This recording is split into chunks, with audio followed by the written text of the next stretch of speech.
If your identity is built on people, it will break when people change. If your identity is built on applause, it will break when the rooms get quiet. If your identity is built on look, status, title, or validation, it will shake every time life shifts.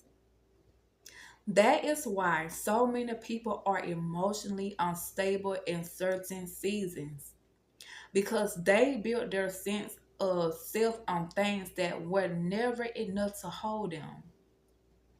But when your identity is rooted in God, it changes everything.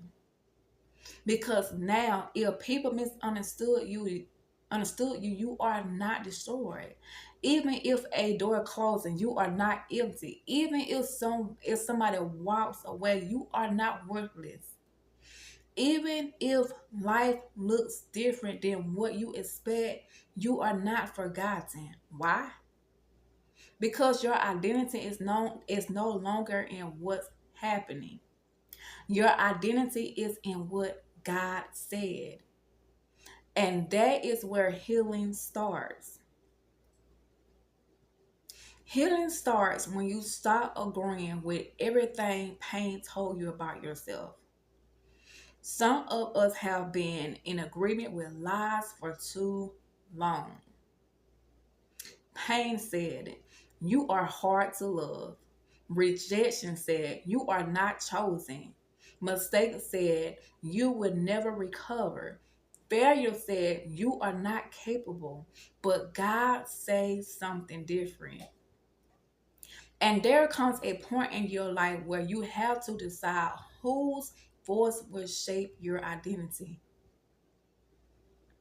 What God say about you must become louder. It must become louder. You cannot keep letting old wounds define you. You cannot keep letting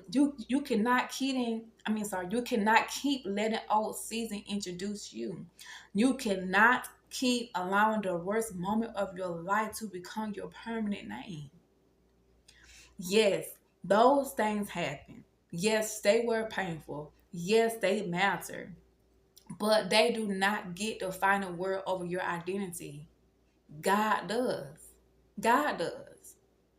And when God speaks over your life, his word carry more authority than your fear, your shame, your past, and your insecurity.